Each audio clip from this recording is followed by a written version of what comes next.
The Grateful Dead said, "What a long, strange trip it's been." And if you spent your whole life doing DIY projects and you're now involved in the print on demand business, it couldn't be more true.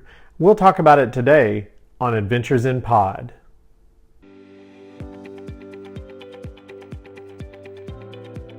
Welcome to Adventures in Pod. I'm your host, Ryan McGinnis. I'm the owner of S&D Designs, a self-published author on Amazon, and the owner of 217 Press, which is for now an Etsy store powered by print on demand.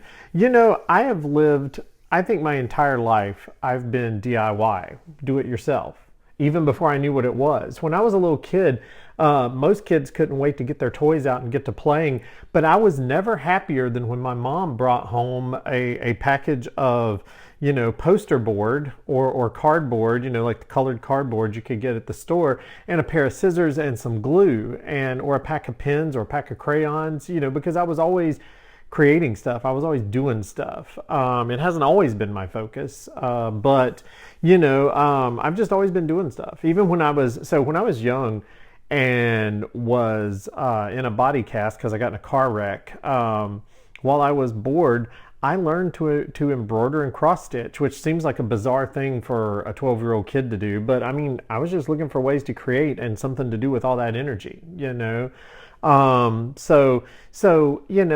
wanted to talk today about how far we've come with the DIY movement and with the advent of technology like print on demand that we can use in Etsy stores, and just how far that creativity has come. Back in the day, I mentioned embroidery. I used to get my mom to embroider short shirts for me. So I would have like unique shirts, right? Shirts that nobody else had. And then, as the years went by, that popped up again. I think during the high school years, it kind of got suppressed because, you're in there, you're in high school, you're doing your thing. But when I got into college and stuff and got into bands, I used to make my own band shirts. And back in the day, that meant one of two things, and neither were easy. In my case, in friends of mine's cases, it meant taking your design to a print shop where they would get on the printing press, they would do stencils, and they would print it. And it wasn't easy. It was time consuming. It was money. You had to buy a bunch of shirts. You had to, pay them to do it. Or you had to get a screen press and do it yourself and buy shirts in bulk and just do it in your garage or in your bedroom or wherever you didn't mind getting ink all over the place because it was a messy prospect, but it was fun. For me, later on when I was in a band, I was wandering around Office Depot just looking for creative stuff, and I found the iron-ons that you could put in your printer, and you could print pictures or designs that you found on the internet or made yourself, and you could print it on these iron-ons and then iron it on a shirt, and I thought that was fantastic. So back in the late 90s, early 2000s, I used to do that for every show. Every home show we would play, every show we would play in Charlotte, North Carolina, which is where we were located at the time, I would make unique shirts.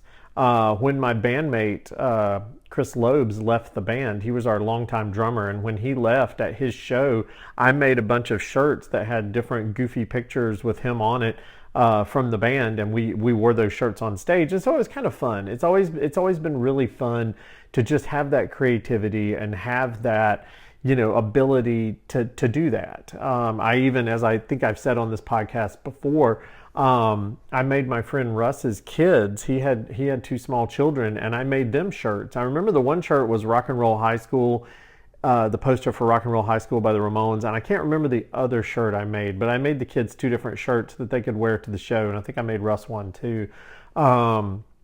But it's always just been fun to make shirts. And so, these days, with print on demand, when I discovered print on demand, I thought it was awesome.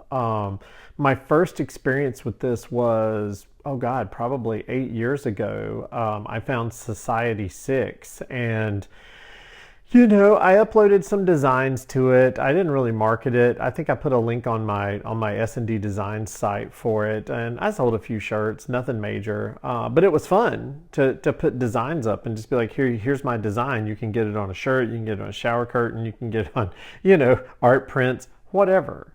And so I thought that was totally cool. And the other year, I circled back around and had a client who was wanting to do print on demand, and so I really did a lot of research to help the client, and was just amazed by print on demand, because these days, gone are the days of having to get a printing press and put it in your or screen printing and put it in your garage. Nowadays I can upload a design and then not worry about it other than marketing, and to be able to just worry about the creativity and the marketing and not have to worry about the actual building the product, is pretty amazing. I mean, I know I talk about a lot of stuff on here that bums me out, and trust me, there's a lot of stuff that bums me out nowadays, but it is pretty cool when you think about it. When you think about the fact that you can just upload your designs and you've got your print on demand connected to your Etsy store, and so it all connects up and the product's there. And then all you have to worry about really is creativity and marketing, and that's pretty amazing compared to where we were. When I was a long time ago, I ran a online music zine called Still Not Dead. And when we did shows, of course, I would do shirts for that too. But that meant getting dozens of shirts. That meant getting dozens of iron-ons. That meant ironing them on the shirts. And, it was a lot of work. And nowadays I can just upload the design and there it is. And if people want to buy it, they can buy it, And so it's so cool. It is so infinitely cool to be able to do that from a creative standpoint. I just think it's amazing.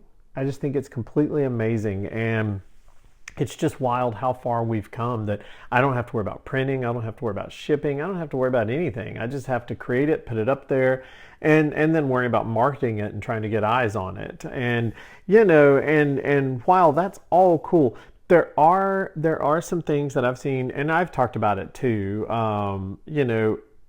with technology getting more accessible, we have lowered the bar of entry. It used to be back in the day, yes, I made some shirts with iron-ons, but I didn't run a t-shirt business. A friend of mine ran a t-shirt business, and he had, the warehouse with the screen prints and all that stuff, and it was a messy business. You had to buy a lot of ink, you had to buy a lot of shirts, you had to buy a lot of products and make it work. So it's not that, but with the bar of entry being lower, anybody can have a t-shirt shop.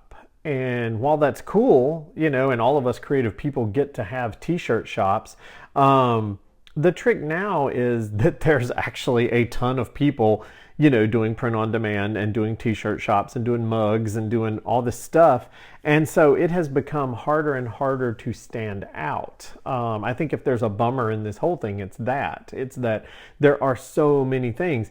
And I try to look at it from an abundance mindset, in that, yes, there are a bunch of people making shirts and stuff, but there's also more people than ever, like millions and millions and millions and millions of people, could be billions, shopping online. And so it's it's amazing.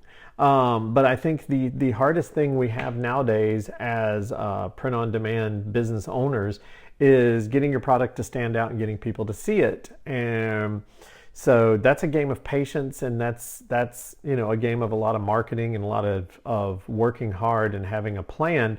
And I don't have all the answers for that yet. I watched a video this morning, and it's talking about SEO for Etsy, and there's always stuff to learn. So I just have to take the time. I've only been doing this for 2 months, and I don't have the answer yet, for how to stand out, but I'm still working on it. But I did want to sit here and share this positive message. It's a holiday weekend here in the US, and I just wanted to get this out there and talk about how amazing I thought it was that we have this technology nowadays, and I'm very grateful for it. So, but as far as standing out, I'm still working on it.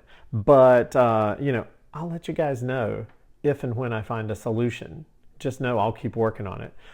In the meantime, if you enjoyed the video, give me a like, give me a subscribe, maybe share the video with your friends, and and let's just continue this journey together. And I'll see you guys next week on Adventures in Pod.